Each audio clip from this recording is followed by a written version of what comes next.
Assalamualaikum warahmatullahi wabarakatuh. Salam sejahtera bagi kita semua.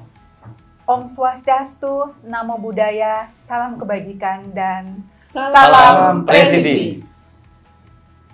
Halo Sobat Podcast, bertemu kembali pada podcast hari ini, podcast Leader Branding, Sespima Angkatan ke-72.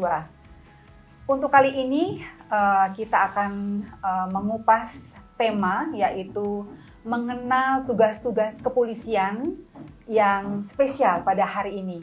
Biasanya kita hanya mengenal fungsi lalu lintas dan reskrim, tapi pada siang hari ini ada yang luar biasa.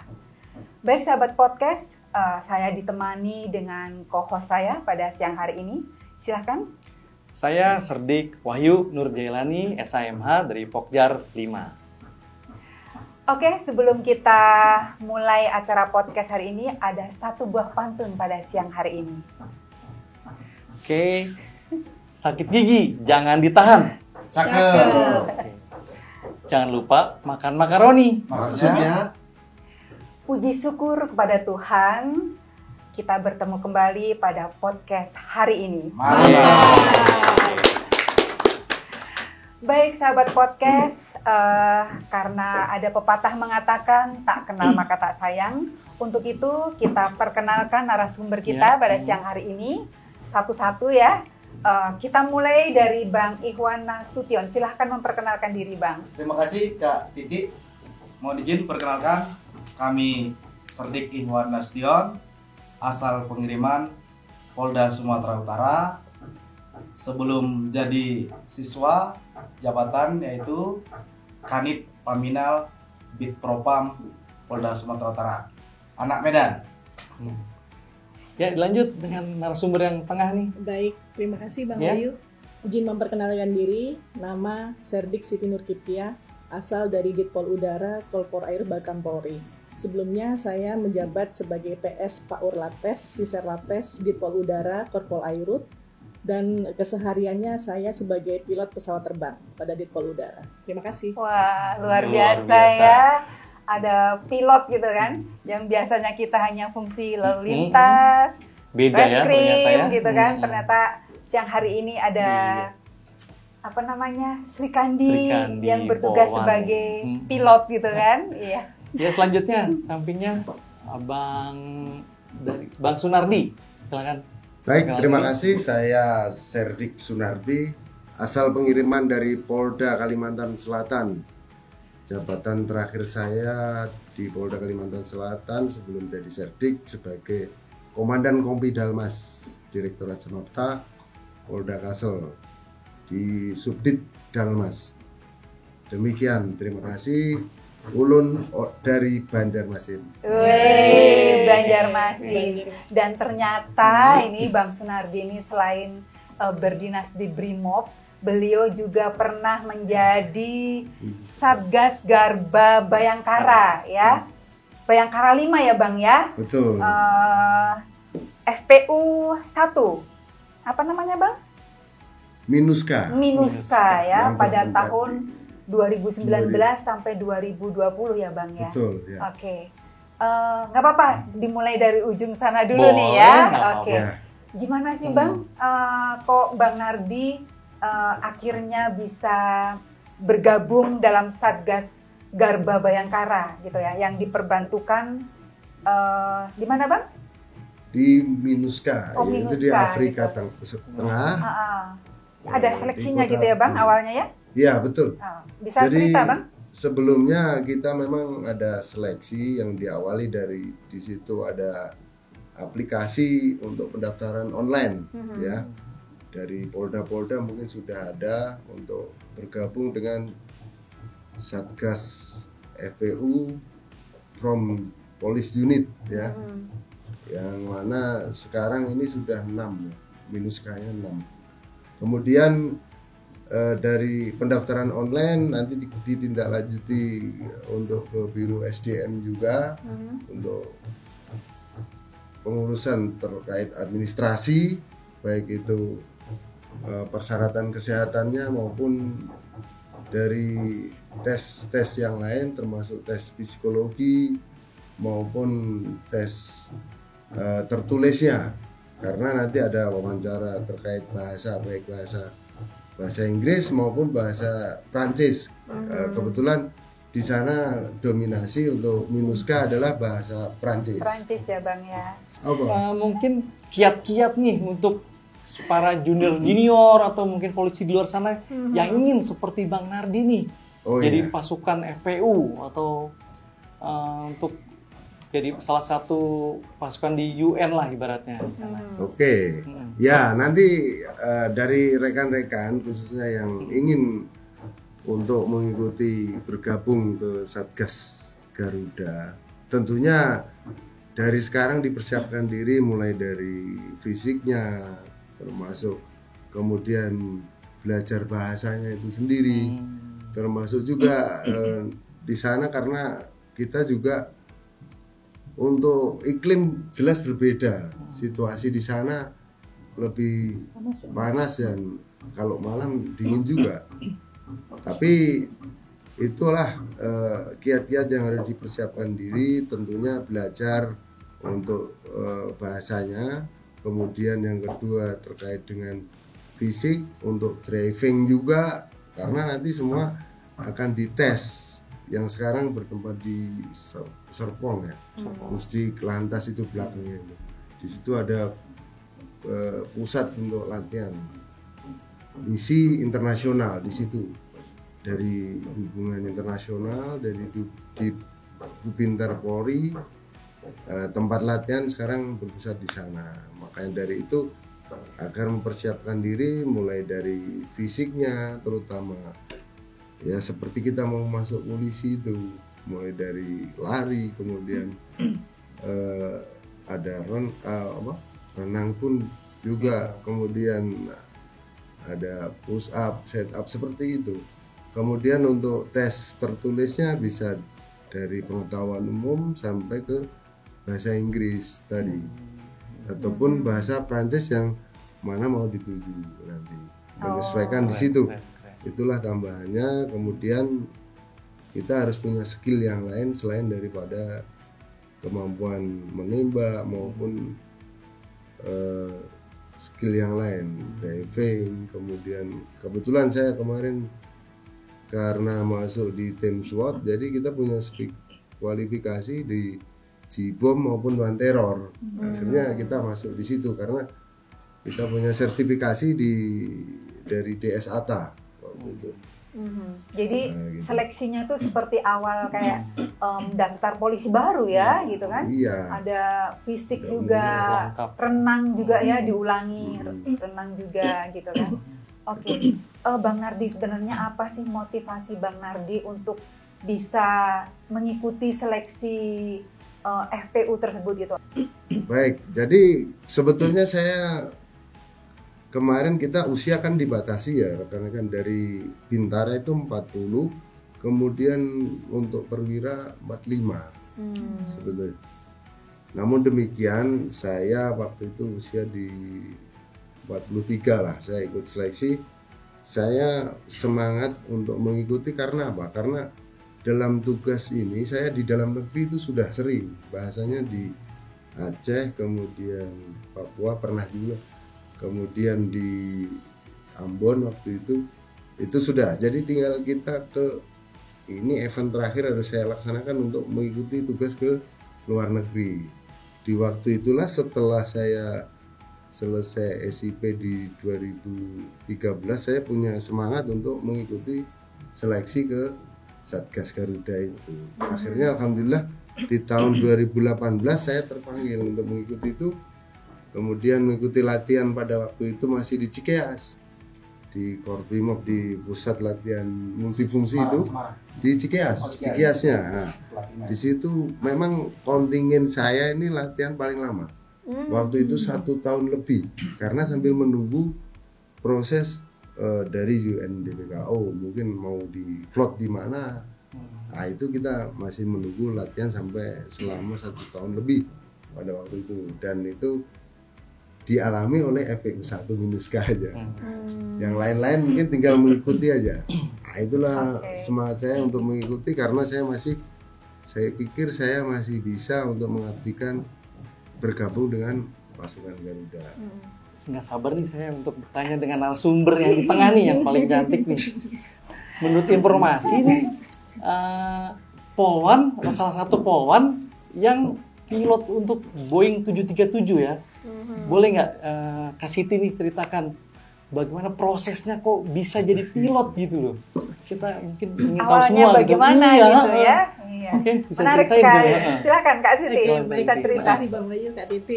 Baik Sobat Podcast, mungkin saya ingin sedikit memperkenalkan ini tentang polisi udara itu ya. Mungkin ada beberapa banyak di luar sana yang belum mengenal gitu lebih jauh.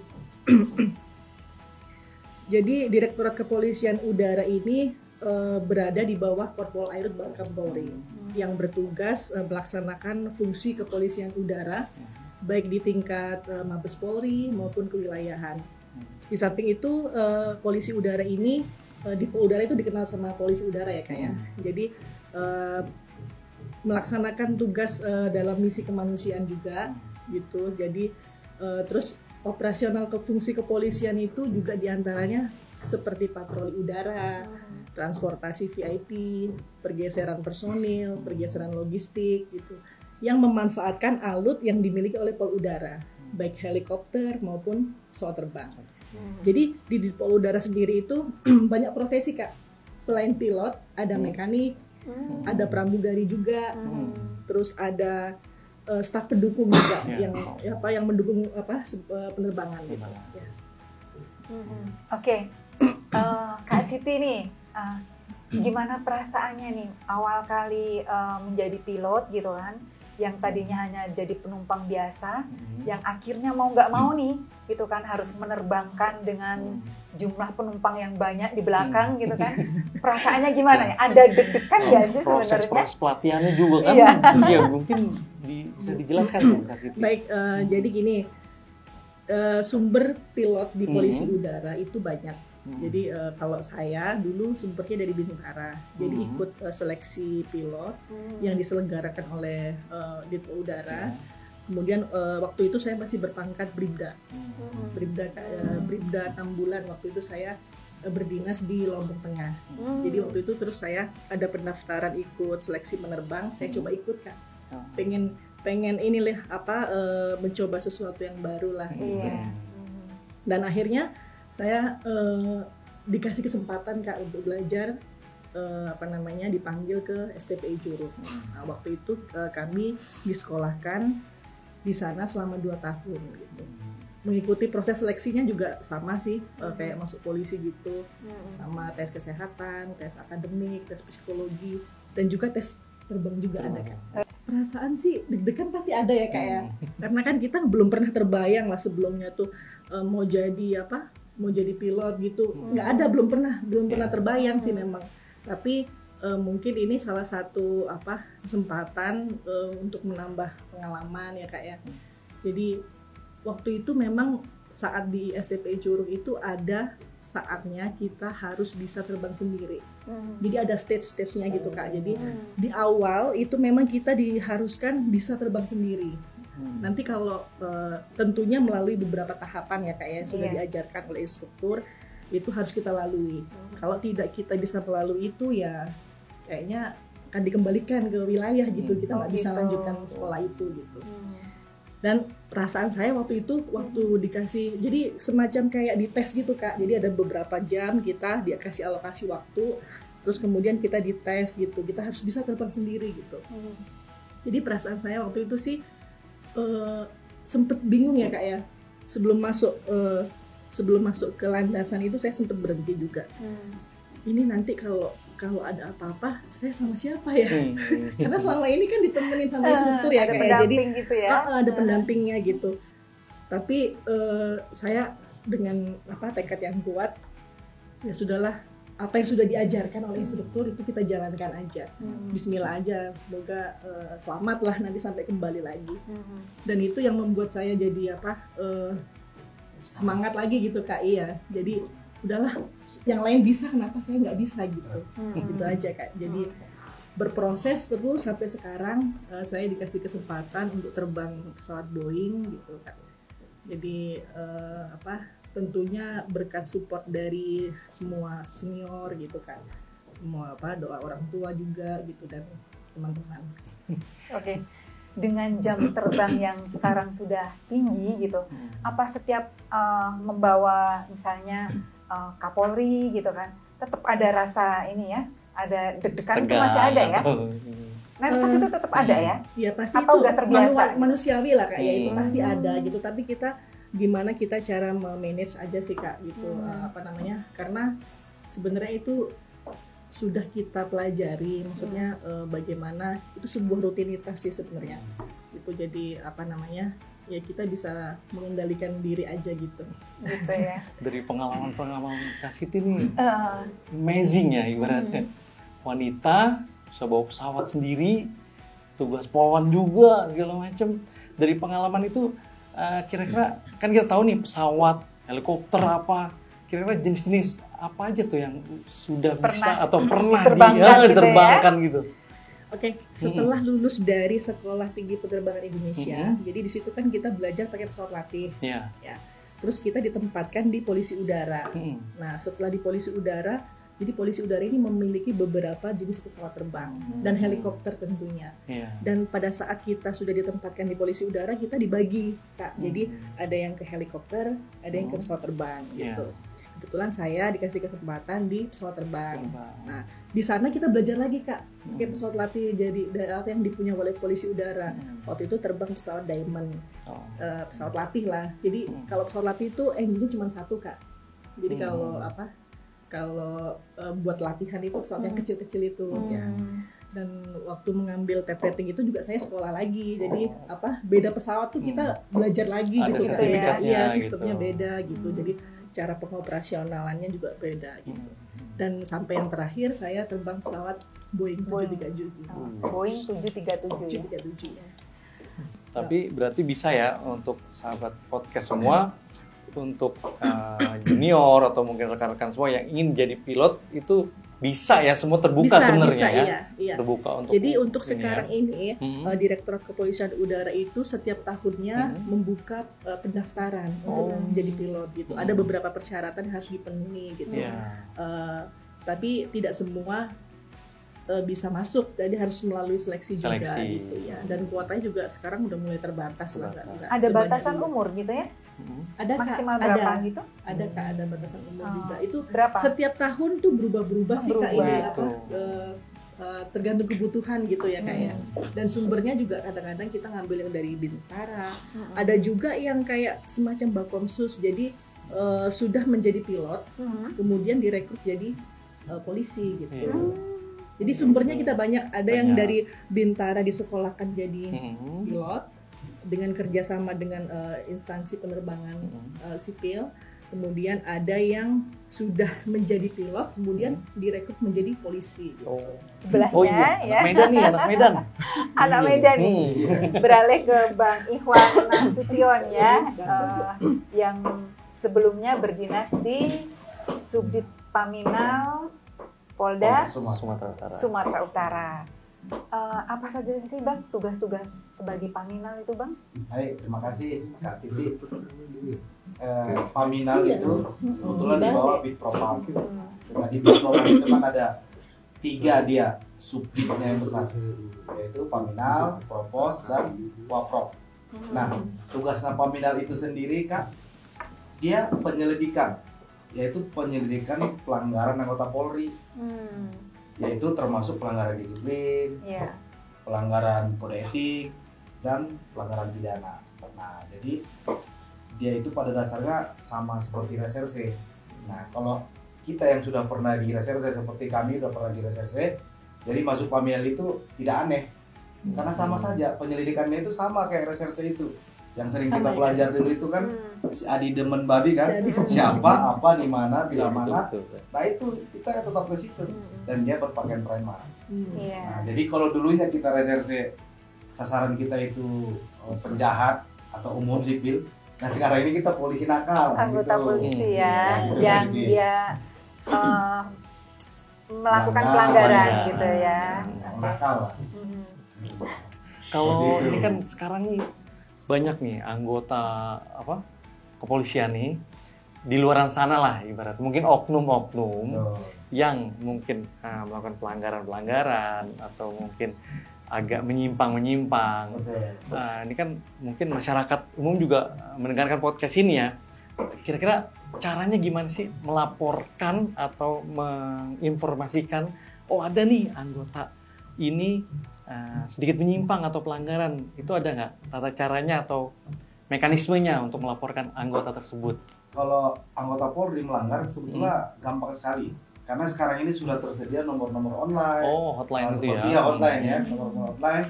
Dan boleh juga langsung datang di kantornya. Kalau di Polda itu Bid Propam, kalau di Polres si Propam. Iya. Nah, ada piketnya itu ya? pelayanannya, satu gitu. ruangan disebut dengan Yanduan atau pelayanan pengaduan. Nah, kalau diumumkan SPKT, kalau kita Propam itu Yanduan. Gitu. Jadi gampang sekali. Kalau memang ada anggota melanggar, boleh langsung datang ke Yanduan ataupun ada nomor hotline biasanya dikasih ke daerah. Gitu ya. Seperti itu, Bang Ayu. Kalau misalnya nih anggota Polri yang mungkin selama ini melakukan oknum anggota Polri lah, pelanggaran atau kegiatannya atau menyimpang segala macam, kira-kira ada nggak dari Bid Propam atau mungkin paminalnya khususnya sosialisasi atau kegiatan untuk mencegah anggota ini nggak berbuat gitu loh? Kira-kira ada nggak? Betul sekali, Bang Ayu. Ada. Jadi kalau rutinitas itu biasanya bergabung kita gabungan dengan Propos atau Maprop memberikan sosialisasi ke Polres, karena kita kan Brigade Polda kan. Jadi minimal 2 kali setahun itu sesuai dengan anggaran yang ada itu kita keliling di Sumatera Utara.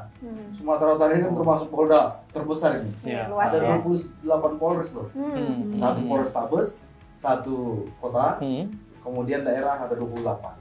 Anggotanya saja itu hampir puluhan ribu kalau di Sumatera Utara. Jadi kita rutin 2 kali setahun. Nah itu yang sosialisasi tentang peraturan. Nah yang kedua kita ada opsi namanya. Opsi itu operasi bersih atau OTT. Nah OTT operasi tangkap tangan. Dan kami pribadi sudah pernah melakukannya.